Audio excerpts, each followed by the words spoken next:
ভাৰত চৰকাৰৰ প্ৰতি সহযোগিতা আগবঢ়াই প্ৰয়োজনত পাকিস্তানৰ বিৰুদ্ধে একত্ৰিত হৈ ওলাই অহাৰ শংকাৰ আমছুৰ কাশ্মীৰৰ পেহেলগামত সন্ত্ৰাসবাদীৰ নৰসংহাৰৰ বিৰুদ্ধে গোলাঘাটত আমছু খিলঞ্জীয়া অসম আৰু গোলাঘাট নগৰ মুছলিম কল্যাণ পৰিষদৰ প্ৰতিবাদী কাৰ্যসূচী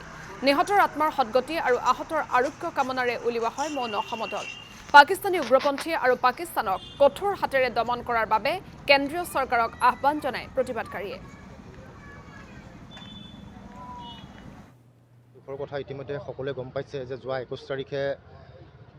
কাশ্মীৰৰ পেহেলগামত যিটো ঘটনা সংঘটিত কৰিলে আমি প্ৰথমতে ধিক্কাৰ জনাইছোঁ আৰু যিসকল লোক শ্বহীদ হৈছে তেখেতলোকৰ পৰিয়াললৈ আমি সমবেদনা জ্ঞাপন কৰিছোঁ আৰু যিসকল আহত হৈ আছে তেখেতলোকক দ্ৰুত আৰোগ্য আমি কামনা কৰিছোঁ। প্ৰথম কথা হৈছে যে ভাৰতত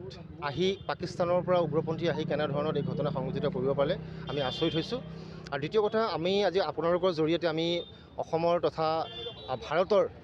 গৃহমন্ত্ৰী অমিত শ্বাহ ডাঙৰীয়াক আমি এটাই অনুৰোধ জনাব বিচাৰিছোঁ যাতে এই যি পাকিস্তানে যি উগ্ৰপন্থী সৃষ্টি কৰিছে এই পাকিস্তানক অতি সোনকালে কঠোৰ হাতেৰে দমন কৰিব লাগে আৰু এই দমন কৰাৰ ক্ষেত্ৰত যদি ভাৰতবৰ্ষৰ মুছলমানৰ যদি কিবা প্ৰয়োজন হয় মই এটা কথা স্পষ্ট কৈ দিছোঁ যে মুছলমান মানেই সন্ত্ৰাসবাদী নহয়।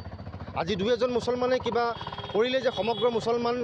দুখী হ'ব তাৰ কোনো কথা নাই। সেয়েহে আমি ভাৰতবৰ্ষৰ যিমান তেজাল যুৱক আছে মুছলমান যুৱক আছে এই যুৱকসকল চৰকাৰক সহযোগ কৰিবলৈ পাকিস্তান যাবলৈ আমি প্ৰস্তুত আছোঁ। আজি এই মঞ্চৰ পৰা আমি চৰকাৰক অসম চৰকাৰ ভাৰত চৰকাৰক আহ্বান জনাব বিচাৰিছোঁ যে প্ৰয়োজন সাপেক্ষে যদি ভাৰতৰ মুছলমানৰ যুৱকৰ প্ৰয়োজন হয় পাকিস্তানৰ বিৰুদ্ধে যুঁজ দিবৰ কাৰণে আমি যাবলৈ প্ৰস্তুত আছোঁ আৰু নৰেন্দ্ৰ মোদী অমিত শ্বাহ ডাঙৰীয়াই অতি শীঘ্ৰে এই পাকিস্তানক